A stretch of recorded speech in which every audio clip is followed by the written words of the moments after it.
IMPA. She's arguably the most important character in the entire Legend of Zelda series, other than the Triforce Trio, of course. She's an absolute icon who's changed drastically between games. I mean, seriously, who could have expected her to go from this to this in the difference of only one game? Today, I'd like to cover how her amazing character design has changed from game to game and how that relates to her differing character in each of these. There's a lot of games to get through, so let's get started. We will be starting the celebration of IMPA with the very first Zelda game, where unfortunately IMPA's not in the actual game, but she is featured in the manual. That's where we get this picture of her. Her character design is very simple in this game too, featuring only a plain brown cloak, purple necklace, brown hair, and oddly enough, no shoes. IMPA's role in this game is as Princess Zelda's nursemaid, and I suppose Zelda must not pay her enough to be able to afford such luxuries as shoes. In all seriousness, the simple design and lack of shoes does show her true role in this game, which is as a frail woman sent by Princess Zelda to find a hero with enough courage to stop Ganon. She likely lost her shoes along the journey, and is wearing the simple cloak to help disguise her from Ganon's minions. Even though IMPA's role in this game is very limited to the one picture and just some mentions in the manual, she still plays a key role in the plot and puts all the pieces in motion to save the kingdom. One other thing that I find interesting about her character design is the fact that she has brown hair and not the silver hair that we see further on. This is probably due to the fact that this was the very first Zelda game, and there are bound to be some things that are different from the rest. IMPA's role in the sequel, Zelda 2: The Adventures of Link, is very similar to the first, as she is again only featured in the manual, as a way to set in motion the plot of the game. However, this time, we get 2 pictures of her. One very noticeable change that stands out to me at least, is the development of almost completely white hair, which is something that has not stayed consistent through almost every appearance in the future. She also has more golden accessories that make her seem much more elven in my opinion, such as a new golden headband. Other than these changes, her character design and her personality for that matter seem to be essentially the same. She got her hooked nose and wrinkles from the last game, which sets her and Zelda's character designs apart, which is really good because I was really worried that I was going to mix them up there. IMPA did not appear in Link to the Past or Link's Awakening, seemingly forgotten by Nintendo. But then she makes a huge comeback, appearing in Ocarina of Time with a fresh new design. Instead of being a frail nursemaid, she's a much younger bodyguard to Princess Zelda. She's also Sheikah in this game, which is another big difference from her last appearance. She even becomes a sage, firmly placing her in important character status. You can also see this clear change in her character design. She has shorter white hair pulled back into a practical ponytail, a metal chest plate, practical biker-style shorts, and shoulder pads with the Sheikah symbol suspended between. This drastic change in character design really shows how much her role in the game changed, and I for one think that it's definitely for the better. It shows how she's not willing to get dirty, and will do whatever it takes to protect Zelda. I think she's very cute. IMPA's next role in the Zelda series is in the Oracle games, and she has a role that's much similar to the first games. She's again Zelda's assistant, acting as a handmaid and a nurse. She also appears to be an older and wiser woman with a more simple character design than Ocarina of Time, kinda going back to her role in the first 2 games. She has a pink dress with a Triforce on it, a scarf covering her hair, and shoes? I guess Zelda's finally paying her enough so that she can afford them. This outfit shows her much more motherly rather than bodyguard role in these games, especially because she gets possessed in the first 2 seconds of the game. While she doesn't really have a necessarily important role in these games, so in my opinion she's being heavily underutilized, it's still another appearance for her, and it's interesting to see her acting as more of a mother towards Zelda and being in-game instead of simply being featured in the manual as more of a plot device than anything. Very good appearance. IMPA doesn't make another appearance for a decade, but that absence is broken by another wonderful appearance in Skyward Sword. Just a bit of a warning here, I just wanted to say that I absolutely love Skyward Sword, and I especially love IMPA's appearance in it. So I'll probably be yapping quite a lot here, so skip to this timestamp if you'd like to miss it. I mean, I think it's interesting personally, otherwise I wouldn't be posting it for the whole world to see, but no offense if you skip through. Oh, you stayed! Well, thank you. It's time to start the yapping. You can't escape it now. Alright, now after that short break, I'd just like to start by saying that I think that Skyward shows the most interesting version of IMPA by far, incorporating both the young bodyguard and wise old lady roles in the game. This is made possible by the time travel featured in this game, and it's featured on her clothing. This version of bodyguard IMPA looks much different from the Ocarina of Time version, however, with darker skin, blonder hair, and a much more nomadic style of clothing. This makes sense for her character too, because this IMPA serves the goddess and not the Hyrule monarchy. That isn't even a thing at this point. Well, I guess it will be later, but so she's kind of serving it because Zelda's gonna found the Hyrule monarchy, but it's not a thing right now, so just ignore that. We can also see multiple Sheikah symbols on her practical baggy clothing, which is interesting because of how early this game takes place. This suggests that the Sheikah were a group since the time of the goddess, but that's a whole other rabbit hole to jump into in some other video. So let me know if you want to see that, because I love Skyward Sword, if you can't tell. So I would love to do videos on Skyward Sword if you'd be interested in seeing that. The important thing here is that IMPA is still a part of the group in this iteration. The last 2 things I want to note are her tattoos and her cloak. The bird-like cloak makes her seem mysterious, as at first Link has no idea who this standoffish person could be, but then eventually learns that she's the kind of lady who guided him on his quest. Her face tattoos are also interesting, as she has another Sheikah symbol on her forehead, although it is wider than a traditional symbol, and a single tear on her cheek. The tear is part of the Sheikah symbol, which to be quite honest with you, I only put together just now. However, it could still show how much she sacrifices to serve the goddess as well as she does. The other instance of IMPA in this game, mentioned before, serves as a wise mentor to Link that knows everything that's going on and will only reveal it bit by bit. This is the first version of IMPA that we see, although she is not named as such until much later.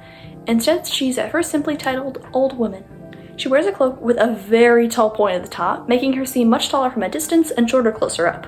It also has a modified Sheikah symbol on the back with a triangular shape at the bottom instead of a tear, which is interesting to me. Her hair is also much longer than young Impa's is, and it's braided atop her head. It also calmly sways as Link talks to her, which shows how she's become much more meditative with age. Finally, she wears a less practical but still cute flowy dress with her old cape as the skirt part. Neat! You can also still see the teardrop on her face here and what I believe to be the bottom of the Sheikah eye. Regardless, this design choice hints at how the old woman and Impa are the same person very early on, and shows her wiser role as a nod to the first two appearances that Impa had. The connections between the two versions of Impa are beautifully put together in my opinion, and serve as references to all her games prior. I could honestly talk about her wonderful character design, and especially her development for an entire video of its own, but I'm afraid that Skyward Sword Zelda has run out of time. But wait, no, I still want to talk about how Impa first reacts to Link and what that means for the— Nope. We're out of time. We're moving on to A Link Between Worlds. Sorry. What about how this version of Impa needs to be in Smash? Please, please, please, please, please, please. Ahem. Sorry about her.